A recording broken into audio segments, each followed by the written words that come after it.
Dali, ang asong mag-i-aircon na naman siya. Nanghihingi na buksan yung aircon na ayaw matulog ng siga. Matulog ka na doon sa labas. Walang pagkayad sa kuryente. Walang mag-aircon. Ha? Ikaw mag-aircon. Wala. Sige na. Open na ni mama. Open na ni mama aircon. Sige na. Sige na, tahimik na. Dali. Open na ni mama aircon mo. Dali na. Sige na. Sige na. Okay na. Open na ni mama. Open na ni mama ang aircon niya. Tingnan mo, tumahimik kasi bubuksan ko yung aircon.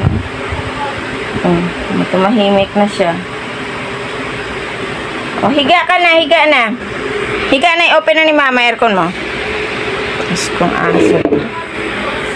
Ayaw niya doon sa electric fan niya. Pag ginusto mag-aircon, magpapabukas siya ng aircon. O, kita mo, ayaw ko tantanan, no? Aircon ka? Sarap na siya ng tulog niya kasi naka-aircon na siya. May nakatutok pa na ano yan. Electric fan niya, ayan na. Ayan na.